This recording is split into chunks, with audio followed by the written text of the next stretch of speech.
Okay, my lovelies. So, um, this teaching is about, well, it was inspired by this post I did, gosh, several years ago, and it's called "How to Stop Snooping on Your Boyfriend." And okay, so I have so much to say about this. But first of all, it's this. I wrote this because I hear about a lot of people doing this. Whether it's men and women do it, and the reason they're doing it is because they're worried, right? Like they have this thought in their brain that they can't escape from, and it's this thought of my significant other is cheating on me, right? Now, here's the thing is that I always wonder, like, what is the then what, right? Like, okay, so your boyfriend or husband is doing something on his phone that maybe he shouldn't. But we're going to get to that in a minute because I think that what he should or shouldn't do is really sort of subjective. And this is really interesting too because maybe the two of you need to have a conversation about boundaries. Um, and so I wanted to do this video just because I feel like this is a pain point for so many women, where they are just worried about being cheated on. You know, a lot of women have been cheated on. I've had a lot of people reach out to me and just say, Brooke, I don't know how to trust again. You know, even though maybe they're even not with that cheater. You know, they sort of bring this untrusting behavior into their next relationship. Um, and the biggest thing that I would say is that I think when people don't trust their significant other, it's really an issue of I don't trust myself. And I don't know what my own boundaries are. I don't know what my own feelings are. I just have this like vague sense of, I'm going to be left or I'll be alone or, somebody is ultimately not choosing me, right? And that's the underlying fear I think that needs to be addressed. Um, so so when we're talking about like this snooping behavior, like, you know, checking and seeing what he's doing, um, that's really an inability to be intimate and an inability to have open and honest conversations.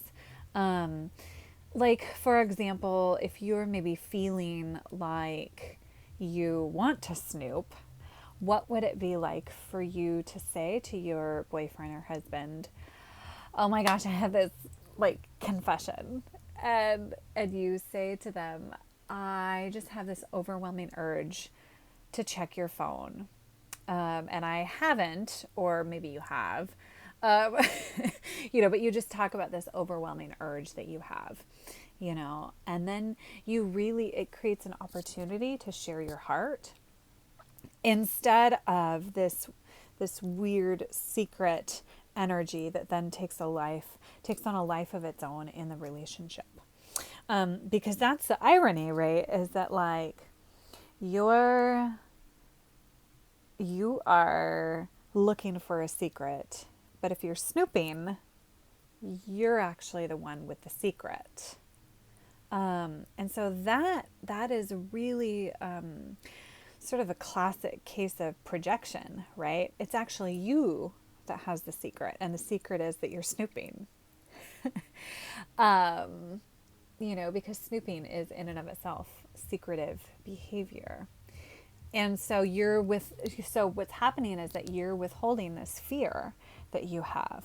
So maybe you don't necessarily go to your significant other and you say, gosh, I've been snooping on your phone or whatever it is, but you get to the fear that's underneath the snooping behavior, which is, I'm afraid you don't like me anymore. I'm afraid you'll be bored of me, right? And underneath a lot of those is, I'm afraid you're going to leave. I'm afraid you're going to leave. And so this snooping behavior is almost like, I don't know if some of you took Psychology 101, but Psychology 101, we talk about this idea of the confirmation bias and or the self-fulfilling prophecy. And it's this idea that we look for evidence for things that we already believe. And so if you are snooping and you're looking for something, chances are you might find something that makes you feel a little funny. And it might not even be what you thought it was. Like maybe it's, a text from a weed store. Right? Like, which, by the way, if weed stores get your phone number, they tend to send you lots of spam text messages. I may or may not know this from personal experience. And so like, I say that because, right, even these things, like, they seem like bad, but if you are in the mind state of looking for something that's bad, you're going to find something that's going to make you feel a little funny, And so really, really the key to working with this, trying to stop snooping is learning how to manage your anxiety. I highly, highly recommend that if you are a snooper, you look into the idea of anxious attachment style or preoccupied. So I've done other videos on this, but it's probably buried somewhere in my social media about the 4 different attachment styles.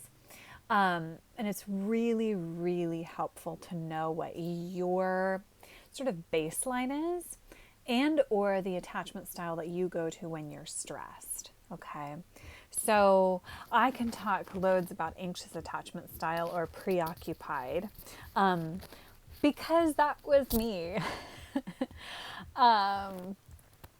A lot of therapists we have this preoccupation with relationships. And so it would make sense then that maybe there's a little anxiety there, So for me, I've got a long history of,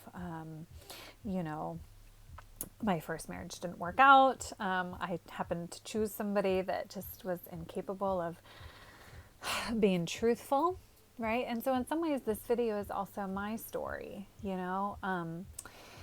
about how I've healed from this, because the marriage that I was in for 12 years was a relationship in which my partner just couldn't be truthful with me. And so I was always looking, and I actually wasn't snooping on his phone, but I just always had this like anxious feeling. And I always had this like dread. And I think a part of it was just because he wasn't sharing himself. Like I would ask him how he was doing and he just would look at me like blankly. And that happened for years, and so then I would start going crazy, because he just wasn't giving me a straight answer. And so that's another piece to look at too. Like, is this snooping, like, what is the root of the anxiety? And maybe that's a part that's maybe hard to think about, is, gosh, maybe I'm not as happy in my relationship as I could be, and so then that's where the snooping kind of comes in.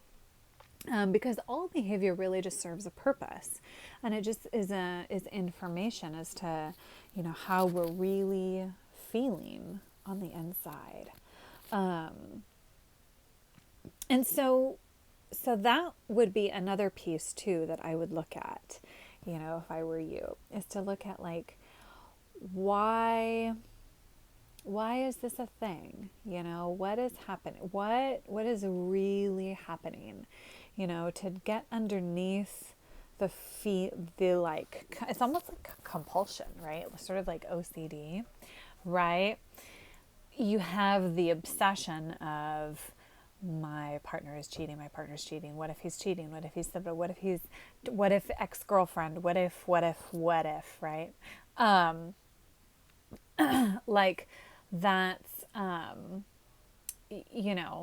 that's the obsession part, right? And then the compulsion part is then the actual checking of the phone or the emails or the messages. Right. So there's that OCD component.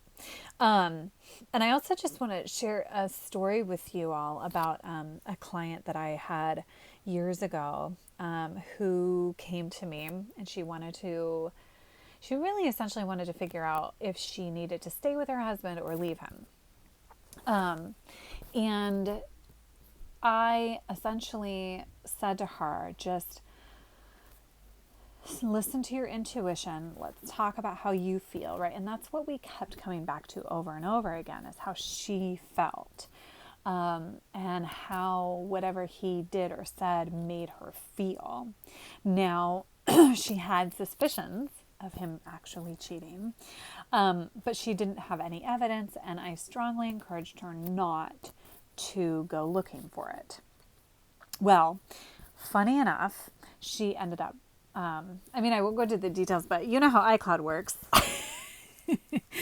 And, she signed into an iCloud account for her daughter's iPad. And then all of a sudden, like, all these messages from her husband's phone started just cropping up on her daughter's iPad. Now, I literally like can't make that up. And and so she had been essentially praying for a sign, and she didn't go looking for it. And I believe that essentially God just kind of like finally showed her, like, yes, all these things you've been feeling for years is actually true. But the cooler thing that we got to talk about was, like, how right her intuition was. And that really, she didn't actually need the evidence, you know? Not a client, but a dear, dear friend of mine just was unhappy in her marriage, and he was getting more and more abrasive and abusive, quite frankly. And it turned, they actually ended up getting a divorce, and she didn't find out till after the divorce that he had been unfaithful to her for a long time, through a variety of different, things. And so even in that case, right, like, she didn't even need the hard evidence. All she needed was her own heart. And that's always what I tell clients to come back to is, what does your heart say? What does she feel? What does she think is the truth? Because she actually knows the truth. It's just that we're always looking for like the hard evidence, to like justify our feelings. But as women, we're basically psychic. Like, we essentially know like what is happening before it happens. And so the bigger issue behind cheating behavior is really that you're not satisfied in your relationship, or that you have an anxious attachment style. Right. And if you have an anxious attachment style, you need to do something about that. Because if you don't, you will drive away even a good person who is not cheating. And so when we talk about healing an anxious attachment style, like what does that mean, Brooke? How do we do that? Well, it means that we look at the stories that we tell ourselves about love. What are the stories that you tell yourself about, your lovability? How people stay with you. Do they stay with you? Do they leave? Why do they leave? Right. It's all about that. And so I would encourage you, now write this down. Write this down. What are the stories I tell myself about love and my lovability? And this is going to give you a lot of information as to then the lens through which all information gets filtered. Okay? So think of your core attachment story as like the glasses that you wear in romantic relationships. It's almost like, it's just like that. It's just like glasses, right? And people talk about like the rose-colored glasses when they're in love. It's the same thing when we're talking about like an attachment style, that we're always interpreting behavior in a negative way. One sort of easy way to determine if your partner is secure, like able to respond securely to you, is to pretend like you're securely attached. Now, I actually think that needs a whole other video teaching about how to be securely attached when we are not securely attached. But I really want to just go back to this issue of the anxiety and the snooping behavior in particular, because I know that's why you're watching it. There's a huge pain. There's this thing that you keep doing that you can't stop doing. And so I'm going to tell you to stop doing it, because it's not going to help. And it's actually just going to make your anxiety worse. And so what I would like you to do instead is every time you feel the urge or the obsession begins to build to go snooping, I want you to grab a pen and a journal. And I want you to write out why you're going to do this. Why are you going to do this? What do you think you're going to get in return? What do you think you're going to find? And then what are you going to do about it? And that's the key, right? Like, what are you going to do about it? What are you going to do with any information that you find anyway? And so this is where people like really just, they need to slow the fuck down and get conscious about why they're doing any one thing over another.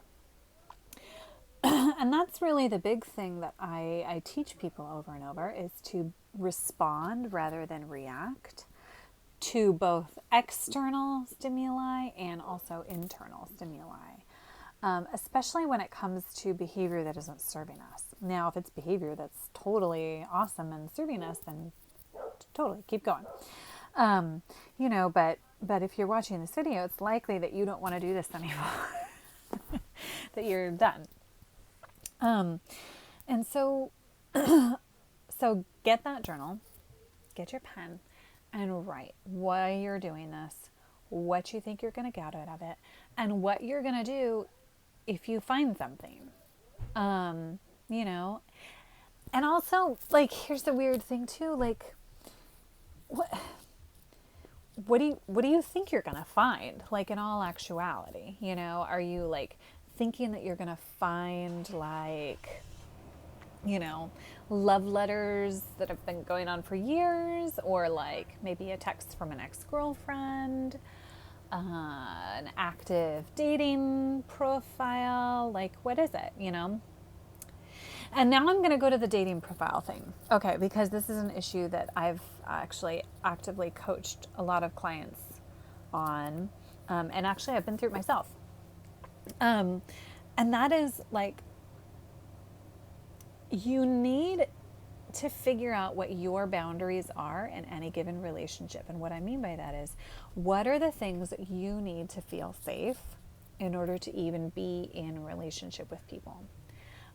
So, for example, when I was out in the dating world, there was sort of an understanding, amongst both myself and the people that I was dating, that there wasn't exclusivity until somebody said, "Hey, we're exclusive." And then you really have to figure out, like, what does that exclusivity mean, right? Like, because there's actually a lot of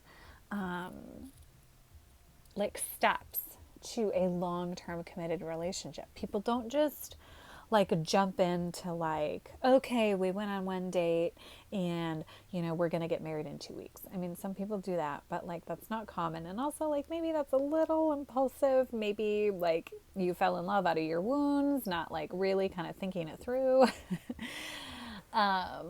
Like whether or not this person was truly compatible with your life and your emotional everything.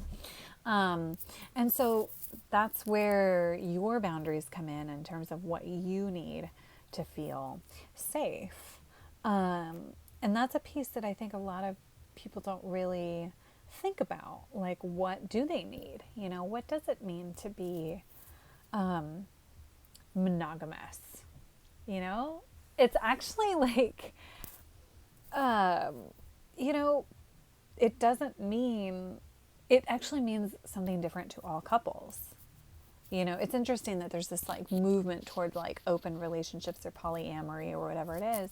But like the reality is that every couple has to figure out what their boundaries are that says we are safe, that we are a thing, that there is something to the couple bubble. And every couple comes to a different place about what that is. Some people feel uncomfortable, with the person spending lots of time with friends alone. Some people say, like, that's totally fine. Some people say, like, I'm fine with you flirting with people at the bar. Some people are like, I'm not okay. Some people are like, I'm okay with it as long as I'm there and it becomes a game. So there's really like no answer for what cheating behavior even is. I'm sorry. I mean, obviously there's like the obvious, like, okay, like you full on had sex with that person. But also like part of your work is to figure out what is going to help you feel safe in a relationship. I have one couple that I've worked with that, they're in sort of a traditionally open relationship. But, the female partner really had to think about if that's what she wanted, because she'd never been in one before, And so she really, really had to consider whether or not that was for her.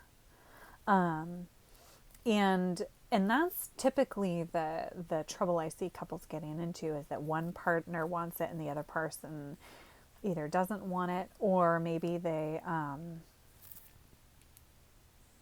it's not that they don't want it, it's just that they don't feel comfortable with it, but they don't want to lose that person, And maybe that's the piece too that I think is worth looking at, is like, is some of this anxious, obsessive behavior because you don't want to lose your person, And like, that's where then the self-work and the boundaries, I think I've said that like 10 times in the last like 5 minutes, boundaries, self-work. But it's because it's so important, figuring out what you need at any given time in relationship in order to feel safe. And nobody gets to determine that for you. And then also having enough self-worth to be able to walk away when it violates your sense of safety and self-worth. And the only person that can determine that is you. Like, I can't determine it. Your boyfriend can't determine it. Your husband can't determine it. You know, just can't. And here's the other thing too, right? Like, we can't control other people. And this is maybe where the anxiety comes in. This is maybe where your attachment wounds come in that need to be healed. Because sometimes when we're trying to control people, it's because we feel like that's the only way we'll get love. And so that's another piece to really look at. So yeah, boundaries, self-worth. The truth will always come out. Stop, journal, meditate, do yoga, do an S Factor workout, do whatever you have to do to get out of that anxious, compulsive space. Do whatever you have to do. Just don't do it, right? You need to stop the pattern, interrupt it, and find out what wound is driving that behavior so that then you can address the real issue, you know? Because your significant other, if they're totally loyal and wonderful, right? Like, okay, so there's the possibility that they are like doing something that is going to hurt you. But then the other possibility is that like they are as amazing as they are. And what are they going to, how are they going to feel when they find out you've been snooping? You know, it's going to feel really shitty. And it's going to undermine any positive connection that you do have. And so that's another piece to think about too is, you know, like, is this worth it? Like, if you really, really suspect somebody has betrayed, you know, a boundary that you have very clearly set. Like, so say, okay, we've decided we do not have sex with other people. That is a very clear boundary. But you have this suspicion that like your partner has done this, but they're not being forthcoming. You just ask, you know, and if they just tell you, no, you have really two choices. You either believe them or you don't. And if you don't, then you have to sit with the reality that you think your partner lies to you. And that's a crazy place to go, but that's also the truth. You know, that you think your partner lies to you. And so I would challenge you, encourage you to sit with that as well. And so as you can see, you know, this snooping behavior is really touches on a lot of very, very deep things that you need a journal and pen for. Need a journal and pen for. And you really need to commit to a course of self-love and self-worth. Whether that means you know, keep watching more of these videos, you know, you maybe hire a therapist, hire a coach. Highly recommend hiring a coach or a therapist. You know, they've changed my life. I know my clients, and this is actually not for me because my practice is nearly full. I can barely, I don't know that I can take anywhere individual clients right now, but, you know, getting into some kind of a group or just, you know, any kind of place where they're going to be seeing you and helping you heal these parts of yourself that feel unlovable.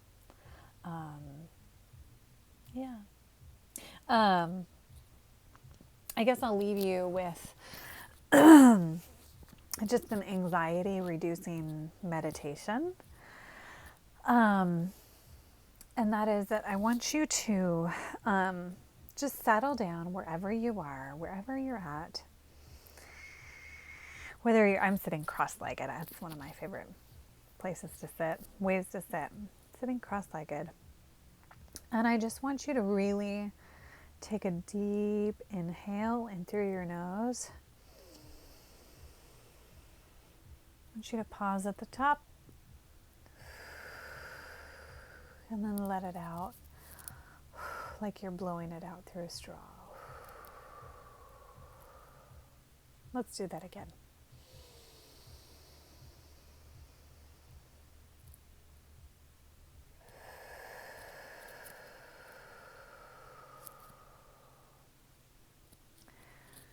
And so what we're doing by doing this